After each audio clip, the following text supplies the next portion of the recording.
Well, here's the scoop. Welcome to the Restricted Handling Podcast. This is what's been going on in Iran and the Middle East in the past 24 hours. All right, so here's the scoop. Israel isn't pulling any punches. On Wednesday, March 18th, they launched a strike on Iran's South Pars gas field. Now, this isn't just some random target. South Pars is huge. It's the largest gas field in the world, and it's responsible for about 70% of Iran's domestic gas supply. This facility is crucial not just for Iran's energy, but it also ties into Qatar's energy network. So when Israel hits it, we're talking about a massive blow to Iran's economy. And of course, this sends oil prices soaring, near $110 a barrel. You're going to feel that at the gas station, no doubt. Now, Iran didn't just sit back and take it. No, they hit back, and they hit hard. Almost immediately, they launched missile strikes targeting Qatar's Ras Laffan LNG facility. This is one of the world's biggest LNG hubs, so you can imagine how much damage this caused.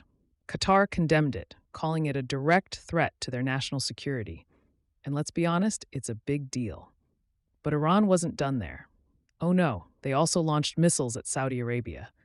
A few of them landed near refineries in Riyadh, and debris even fell near residential areas.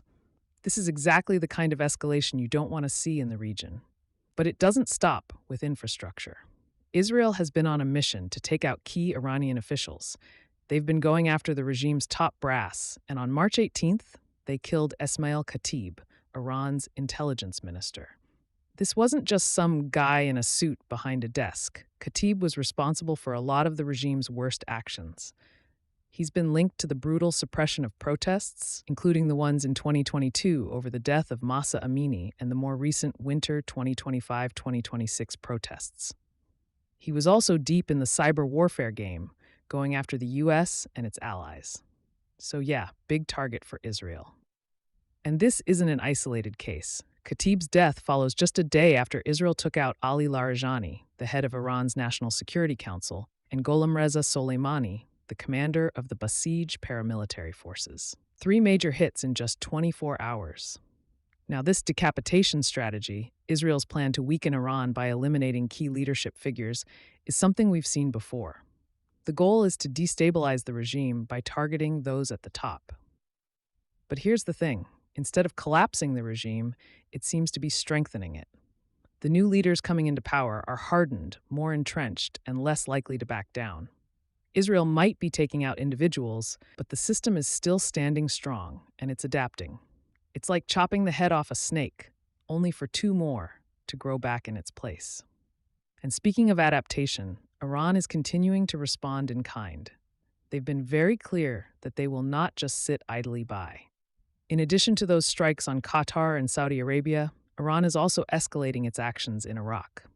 Iranian-backed militias have launched drone attacks at U.S. positions, and there's no sign they'll let up anytime soon. They're targeting U.S. forces in Iraq, showing that the war isn't just confined to Israel and Iran, it's spreading throughout the region. Meanwhile, the global energy market is feeling the heat. The Strait of Hormuz, through which 1/5 of global oil and gas supplies normally pass, remains mostly closed, creating a massive bottleneck. This has been a huge issue for global shipping and energy markets, with traders already spooked by the volatility. And now with Iran attacking vital energy infrastructure in Qatar and Saudi Arabia, things are only going to get more uncertain. Oil prices are up, and there's no sign of that slowing down anytime soon. So yeah, everyone's going to feel this one, from the gas pump to global supply chains. But it's not just the energy crisis that's escalating. The information war is in full swing as well. Iran has imposed a near-total internet blackout across the country. For 19 days now, most of Iran's 92 million citizens have been completely cut off from the outside world. That's right, no social media, no international communication, no reliable way to get information. This is exactly the kind of tactic you expect from a government trying to control the narrative while its people are starting to get more restless. They've even been cracking down on the few ways people can circumvent the censorship, arresting those using VPNs or satellite dishes to access the outside world. And as if that weren't enough, the government's not just stopping with internet censorship. They've also been arresting people for trying to share images or information with the outside world. It's an all-out effort to maintain control over what's happening inside Iran. Meanwhile, in southern Lebanon, things aren't looking much better. Israel has been stepping up its campaign against Hezbollah, and it's not just about military targets anymore. They've been hitting bridges and logistical hubs, trying to isolate Hezbollah and make it harder for them to move fighters and equipment.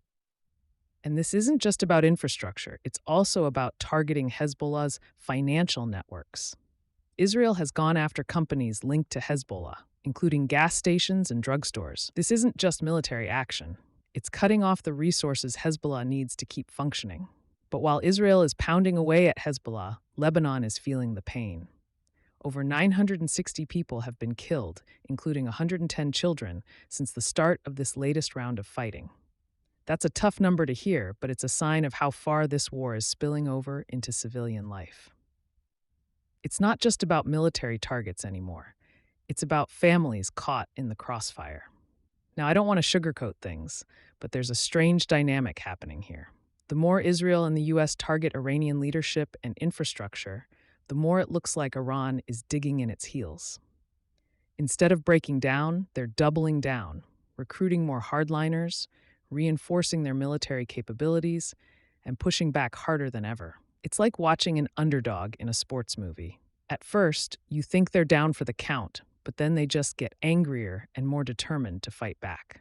Thanks for listening and helping grow our community. Please take a moment to leave a 5-star review. We also publish a daily written intel brief on Substack, where you'll find even deeper coverage of Russia and China, along with insights on Iran, the Middle East, and the DPRK.